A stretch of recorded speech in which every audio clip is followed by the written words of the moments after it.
সবচাইতে দায়ী ব্যক্তি হচ্ছে শেখ হাসিনা।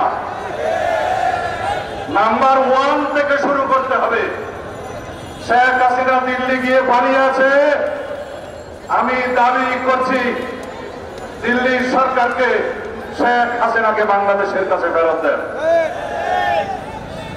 আমরা বাংলাদেশে যত গুম খুন হয়েছে, মানবাধিকার হরণ হয়েছে, যত অপহরণ হয়েছে, যত বেআইনি আটক হয়েছে, যত শত সহস্র শহীদ মৃত্যুবরণ করেছে, আত্মদান করেছে, সবকিছুর জন্য তাকে দায়ী করে তার বিচার এই দেশে করা হবে।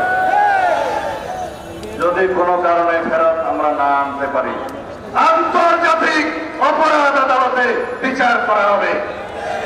জাতিসংঘের একটি তথ্য অনুসন্ধানী দল বর্তমানে ঢাকায় অবস্থান করছে। আমি আহ্বান করছি জাতিসংঘের কাছে, মানবাধিকার কমিশনের কাছে, আপনারা একটি তদন্ত পরিচালনা করেন আন্তর্জাতিক মানের, যেই তদন্তের গ্রহণযোগ্যতা সারা পৃথিবীব্যাপী হবে, সেই তদন্তের ভিত্তিতে তার ব্যবস্থা করা হবে। বাংলাদেশের অন্তর্বর্তীকালীন সরকারের কাছে একটি অনুরোধ,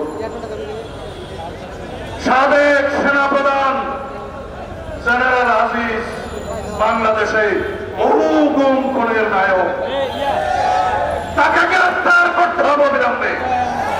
কেন এখনো মুক্ত বাতাসে বসে আছে? গ্রেফতার করতে হবে সাবেক আইজি, ওদের কি নাম? না, চৌধুরী আব্দুল্লাহ মামুন নাকি যেমন এই আব্দুল্লাহ মামুন বেনজিরের অধীনে সেকেন্ড ম্যান ছিল না? আমেরিকার সে স্যাংশন পেয়েছে না? এখন মুক্ত বাতাসে ঘুরে বেড়াচ্ছে। আর আমাদের সরকার প্রধান এবং মাননীয় প্রধান উপদেষ্টা এবং উপদেষ্টাদের কাছে আমি অনুরোধ জানাচ্ছি, শুধুমাত্র কয়েকজনের আপনারা চাকরি থেকে বাদ দিয়েছেন, কিন্তু তারা কি করে বসে আছে? তারা দিল্লির হাসিনার সাথে যোগাযোগ করে বাংলাদেশের বর্তমান সরকারের বিরুদ্ধে ষড়যন্ত্র করছে, এদেশের জনগণের বিরুদ্ধে ষড়যন্ত্র করছে। যারা বিভিন্ন জায়গায় জায়গায় হাসিনার ফ্যাসিবাদের দোসররা বসে আছে, তারা বাংলাদেশে অস্থিরতা সৃষ্টির পায়তারা করছে। সুতরাং কিনা প্রিয় নম্বর সেট করে বিকাশে সেন্ড মানি করুন ফ্রি। ও আরেকটা ছাগল আছে। আচ্ছা, যাই হোক, এগুলা সবগুলারে গ্রেফতার করে ইন্টারোগেশন করে তাদের দোষ স্বীকারে বাধ্য করতে হবে। যদি না করেন, আমরা এখনো এই রাস্তায় আছি, এই রাস্তা থেকে আমরা যাই নাই। ভাই বন্ধুগণ, আপনাদেরকে অনুরোধ জানাই, যদি মনে করেন আমাদের চূড়ান্ত বিজয় হয়েছে, চূড়ান্ত বিজয় এখনো অনেক দূরে। যেদিন গণতান্ত্রিক ভাবে নির্বাচিত একটি জাতীয় সংসদ বসবে, গণমানুষের জন্য আকাঙ্ক্ষিত সকল সংস্কার করে একটি প্রকৃত সাম্যের ভিত্তিতে বৈষম্যহীন অসাম্প্রদায়িক প্রকৃত আইনের শাসনের গণতান্ত্রিক রাষ্ট্র নির্মাণ হবে, সেই দিন আমাদের বিজয় হচ্ছে। সুতরাং রাস্তায় থাকতে হবে, আন্দোলনরত থাকতে হবে, এই সমস্ত ক্রিমিনালদেরকে গ্রেফতার করে তাদের বিচারের ব্যবস্থা করতে হবে। আমরা অন্তর্বর্তীকালীন সরকারের হাতকে শক্তিশালী করতে চাই, তাদেরকে আমরা সহযোগিতা করতে চাই। আমরা বলতে চাই, আপনারা এতগুলো কিনাম, আমরা তাদেরকে সহযোগিতা করতে চাই, যাতে এই দেশের মানুষ দেখে যেতে পারে বাংলাদেশে সকল খুনের বিচার হয়েছে। এদেশের মানুষ দেখে যেতে পারে সকল শহীদের প্রতি ফোঁটা রক্তে আমরা বিচার করতে পেরেছি। এদেশের মানুষ দেখে যেতে চায় এই অন্তর্বর্তীকালীন সরকার বাংলাদেশের এই স্বাধীনতার জন্য, নতুন বিজয় দিবসের জন্য যারা রক্তদান করেছে তাদের অঙ্গীকারের প্রতি শ্রদ্ধা পোষণ করেছে। সুতরাং আমি আর বক্তব্য দেব না। আপনারা যারা নাম নেওয়ার জন্য আমাকে অনুরোধ করেছেন, এই পিছিয়ে হারুন টারুন বিপদ, এগুলোর নাম কি আমাদের মুখে নেওয়া উচিত?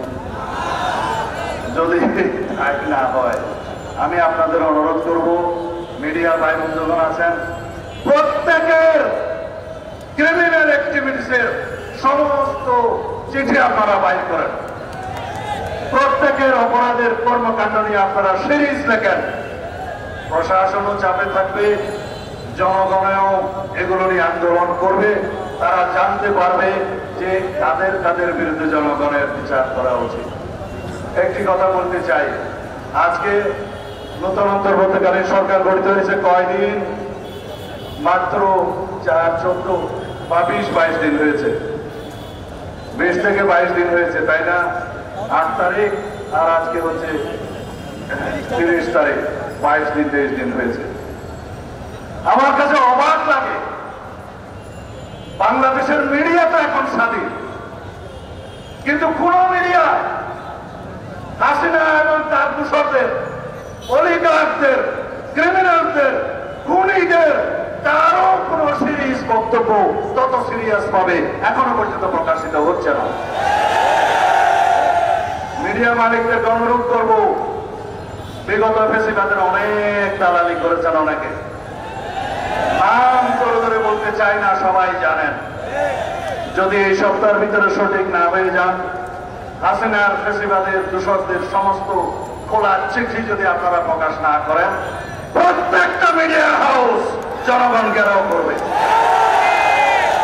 সংবাদপত্রের সকল সংবাদকর্মীকে অনুরোধ জানাই, মালিকের চাকরি করবেন না, চাকরি করবেন এই দেশের জনগণের। তাই সুদ করবেন এদেশের শত সহস্র শহীদের রক্তের।